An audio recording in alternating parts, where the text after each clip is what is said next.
Welcome back to Era Education tutorial और मैं हूं आपकी एजुकेटर सुनीता। तो मैं आज आपके लिए एक और न्यू वीडियो लेकर आई हूं और आज मैं बात करूंगी ऐसे महान शासक के बारे में जिनके फॉलोवर अकबर द ग्रेट थे। हाँ जी, आज के जो ये शासक हैं इतने महान शासक थे, इतने ग्रेट शासक हैं।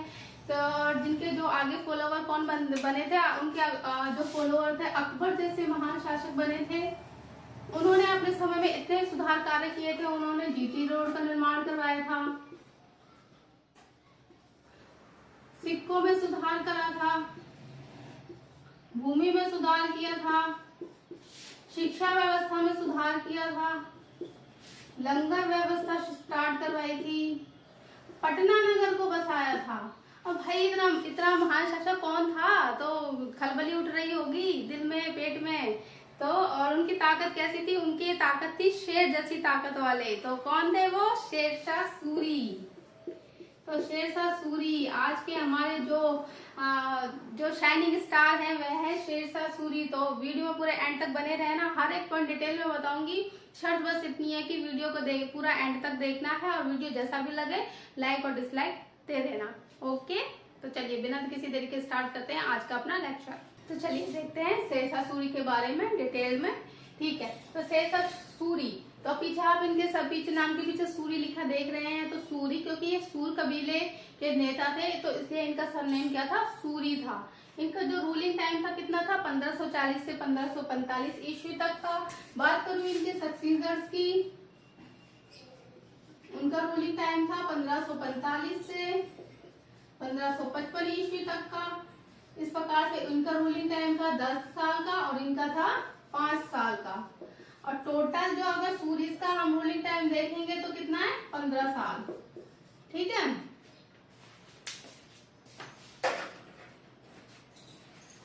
अब बात करें शेरशाह सूरी ने क्या किया था। शेरशाह सूरी ने सेकेंड अफगान एम्पायर की स्थापना की थी।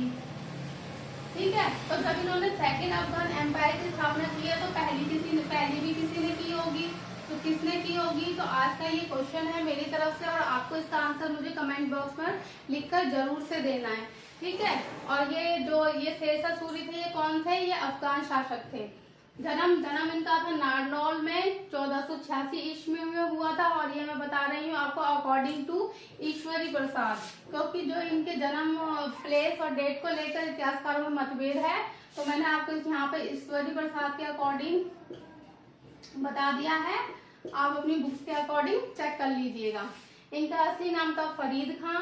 तो जैसे कि इनका असली नाम है फरीद खां, तो ये शेरशाह सूरी कैसे पड़ा?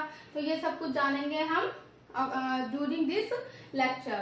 पिता थे इनके हसन खां, इन्होंने की थी 4 शादियां। और जब 4 शादियां की थी तो जो ये शेरशाह हैं इनको इनकी पहली जो बेगम थी उनसे प्राप्त हुए थे। इनका बचपन बीता था सासाराम, जो कि बिहार में है। और बिहार के सासाराम में ही जो शेरशाह है इनकी मृत्यु हुई थी। इनका मकबरा भी सासाराम में है। तो इस प्रकार से जो शेरशाह सूरी की जो लाइफ थी वह पूरी जो सिमट कर कहाँ रह गई थी? सासाराम में ही रह गई थी। शिक्षा प्राप्त की थी इन्होंने जौनपुर में। और जो जौनपुर है उस समय का इस्लामिक शिक्षा का प्रमुख केंद्र होता था। और इन्होंने फारसी व अरबी में उच्च शिक्षा प्राप्त की थी। और उस समय जौनपुर को क्या कहा जाता था? उस समय जौनपुर को भारत का शिराज कहा जाता था। जौनपुर को मतलब उस समय में बहुत ही पवित्र स्थान माना जाता था। कहा जाता था कि जो जौनपुर है उसका मुख पूरब दिशा की ओर है। पूरब दिशा में जो ये मुसलमान है इनका मक्का मदीना होता है। ठीक है स्टूडेंट्स, ठीक है। जब शेरशाह जब शिक्षा पूरी कर लेते थे वह पहुंचते हैं अपने पिता के पास। और जो इनके पिता हैं वह क्या करते थे? वह पढ़ने की जागीरों का प्रबंध किया करते थे, उनकी देखभाल किया करते थे। जब वह अपने पिता के पास आते हैं तो इनके पिता भी इनको क्या करते हैं? जागीरों के प्रबंधन का कार्य दिलवा देते हैं, जहाँ पर कुछ समय के लिए शेरशाह कार्य करते हैं। और लेकिन जब वो उनकी उन्नति होती है, वह अपने उसमें बहुत अच्छा कार्य कर रहे होते हैं, तो जो इनके पिता की जो इनकी सौतेली माँ होती है यह इनकी प्रोग्रेस को देख कर जलने लगती है और अपने पति के कान भर देती है। और इस प्रकार से कुछ समय के बाद शेरशाह को वह स्थान छोड़कर जाना पड़ता है। उसके बाद पहुंचते हैं यह बिहार में और किसकी सेवा में कार्य करते हैं? बहार खां की सेवा में कार्य करने लग जाते हैं। तो यहाँ पर मैं आपको एक पॉइंट बता दूं कि जब एक बार की बात होती है, जब ये शेरशाह और ये बहार खां शिकार के लिए निकलते हैं। तो शिकार के लिए जब निकलते हैं तो इनका सामना किससे हो जाता है? एक शेर से हो जाता है। जहाँ पर जो शेरशाह है यह क्या है, शेर को मार डालते हैं। जहाँ पर इनकी वीरता से प्रसन्न होकर बहार खां इनको क्या उपाधि दे देते हैं? शेर खां की उपाधि दे देते हैं। तो तब से ये जो हमारे ये फरीद खां है, फरीद खां से शेर खां में कन्वर्ट हो जाते हैं। तो पता चल गया फरीद खां से कैसे इनका नाम पड़ा शेर खां। तो अभी शेर खां तक ही हम पहुंचे। अभी हमें आगे भी पता चलेगा कि शेरशाह कैसे बनते हैं। ठीक है, तो अभी एक नाम का तो पता चल गया कि जो हम इनको कभी हम शेर खां भी बोलते हैं और शेरशाह भी बोलते हैं। तो जब ये कौन नाम देता है इनको? इनके लिए नाम दिया जाता है बहार खां के द्वारा। जब ये इनकी वीरता को देख के बहुत ही प्रभावित होते हैं तो क्या करते हैं, ये शेरशाह को अपने जो इनका बेटा है उसका अध्यापक नियुक्त कर देते हैं। और वे अपना कार्य, शेरशाह है जो वो अपना कार्य बहुत ही अच्छे प्रकार से कर रहे होते हैं। लेकिन जो राज्य में और भी कर्मचारी होते हैं इनको इनके जो सक्सेस को देखकर, इनकी उन्नति को देखकर जलने लगते हैं और वे वहां से भी बहार खां के कान भरने लगते हैं और वहां से बहला फुसला कर क्या करते हैं, जो शेरशाह को निकलवा देते हैं। इसके बाद जो शेरशाह है पहुंचता है आगरा। बात है ये 1527-28 की। तो आगरा पहुंचता है, बिहार से आगरा के लिए पहुंच जाता है। तो वहां पर क्या होता है, शेर खां बाबर की सेना में भर्ती हो जाता है। जब वह बाबर की सेना में भर्ती होता है तो वहां भी क्या होता है, जो शेर खां है बाबर को बहुत ही प्रभावित करता है। और बाबर अपने सिपाहियों को कहता है कि इस बंदे पर बहुत ही कड़ी निगरानी रखना, क्योंकि मुझे इस बंदे में एक राजा होने, इसके माथे पर एक राजा होने के पूरे लक्षण दिखते हैं। तो क्या होता है, जो बाबर के जो सैनिक हैं इसको ले जाकर कैद में डाल देते हैं। जहाँ से क्या होता है, शेर खां कुछ समय के बाद भाग निकलता है। तो इस प्रकार से इसका जो लाइफ है यहाँ तक पहुंचती है। उसके बाद से फिर इसका दोबारा से आना होता है बिहार के शासक के पास।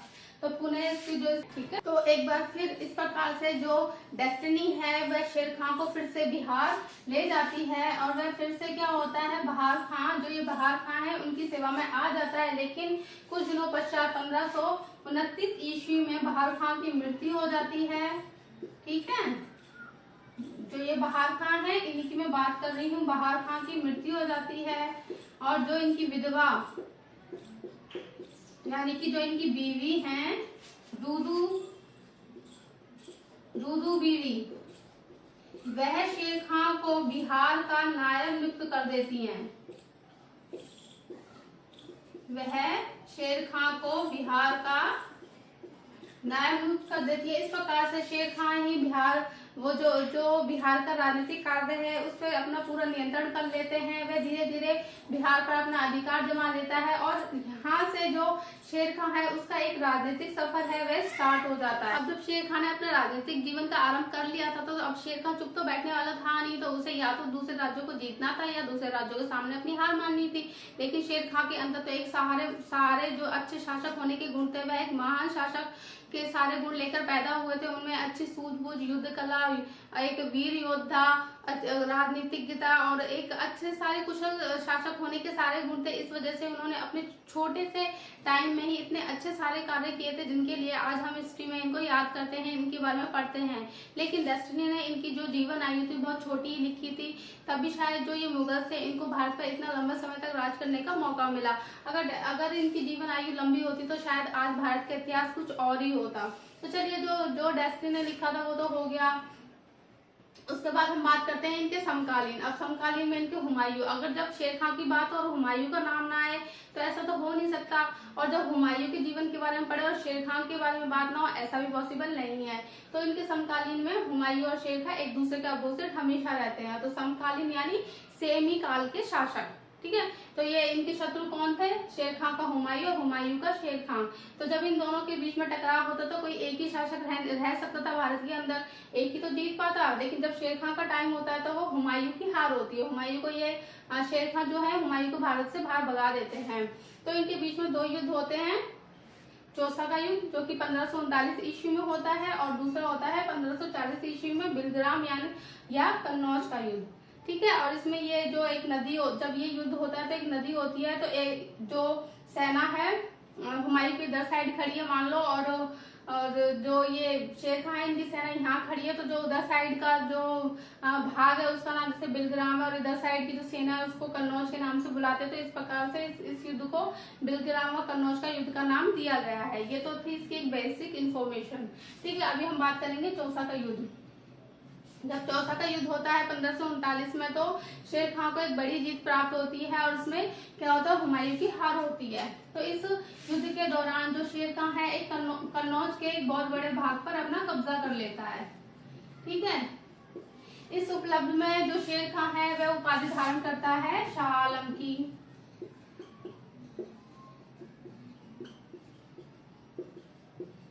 और जिसका मीनिंग क्या है, जिसका मीनिंग है संसार का सम्राट। ठीक है, तो ये भी पॉइंट बहुत इंपॉर्टेंट है।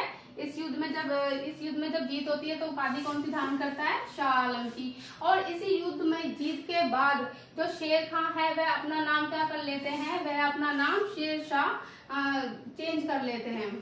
ठीक है, इसी युद्ध में जीत के पश्चात वह शेर खां से क्या हो जाते हैं, अपने आप को शेर शाह अपना नाम रख लेते हैं। तो पता चल गया शेर खां का नाम कब हुआ था, और शेर शाह नाम उन्होंने कब प्राप्त किया, कब अपना नाम शेर शाह रखा। ठीक है, तो उपाधि होगी, उपाधि इनको क्या मिली है, जैसे ये सारे जो ये शासक थे पहले उपाधि धारण करते थे, शाह आलम। ठीक है, उसके बाद जो नेक्स्ट युद्ध है वह है बिलग्राम अथवा कन्नौज का युद्ध, और इसमें भी हार किसकी होती है, हार होती है हुमायूं को। और इस युद्ध के दौरान ही जो ये शेर शाह है हुमायूं को भारत से बाहर भगा देते हैं और अपना राज्य भारत में स्थापित कर लेते हैं। और यह 1540 से 1545 वर्ष ईस्वी तक भारत में अपना राज्य चलाते हैं। तो इस प्रकार से जो अफगान जो साम्राज्य के संस्थापक थे शेर शाह, यह भारत में रूल करते हैं, और कुछ कारणों की वजह से 1545 ईस्वी में इनकी मृत्यु हो जाती है। ठीक है स्टूडेंट्स, तो यहाँ पर आपके सामने शेर शाह द्वारा किए गए महान कार्यों की सूची है, एक एक करके हम उनको डिटेल में समझेंगे। तो सबसे पहले जो इन्होंने सबसे महान कार्य किया था वह किया था जीटी रोड का निर्माण। इनके द्वारा जो जीटी रोड बनवाया गया था वो अभी तक भारत में है, और वो अभी तक आने जाने के मार्ग के तौर पर यूज किया जाता है। और जो ये सड़क इन्होंने बनवाई थी ये बहुत ही लंबी दूरी वाली सड़क थी। इसका जो निर्माण था यह इन्होंने कलकत्ता से लेकर पेशावर तक बनवाया था। तो समझ आप इधर से देख ही सकते हैं कि कलकत्ता से आगरा, आगरा से दिल्ली, और दिल्ली से पेशावर। और पेशावर पता है आप सबको, पेशावर जो कि पाकिस्तान की राजधानी है। तो सोचिए इतनी लंबी सड़क का निर्माण उस समय करना कोई आम बात तो रही नहीं होगी। और जैसा कि आज का दौर तो टेक्नोलॉजी का दौर है, उस टाइम तो टेक्नोलॉजी भी नहीं थी, तो इन्होंने कितना महान कार्य किया था।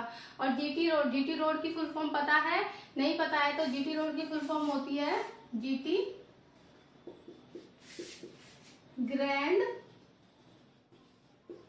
Trunk road. ठीक है, और इसको जब हम अभी तो हम इसको जीटी रोड के नाम से जानते हैं, और इसको शेरशाह ने क्या नाम दिया था, इस रोड को नाम दिया था सड़क ए आजम। सड़क ए आजम उस समय में इसको नाम दिया गया था। ठीक है, दूसरा इन्होंने सिक्कों में सुधार किया था। सिक्कों में जो इनसे पहले के जो शासक थे उनके द्वारा सिक्कों में कोई सुधार नहीं किया गया था, ना कोई निश्चित अनुपात था। मिश्रित जो मिक्स धातु के सिक्के थे वह बाजार में चलाए जाते थे, जिस वजह से ना तो बाजार में कोई व्यापार करने का नियम था, व्यापारी वर्ग भी परेशान था, और बाजार में भी किसी प्रकार की कोई मतलब ईमानदारी नहीं थी, तो धोखाधड़ी का मामला बहुत होता था। तो इन्होंने सिक्कों में सुधार किया। सबसे पहले इन्होंने सिक्कों में अनुपात को निश्चित किया। दूसरा इन्होंने जो खोटे सिक्के बंद किए थे, और तीसरा इन्होंने जो सिक्कों में मिलावट थी वह बंद किए, और सिर्फ 3 ही धातु के सिक्के बाजार में चलवाए, और वह थे सोने, चांदी और तांबे के।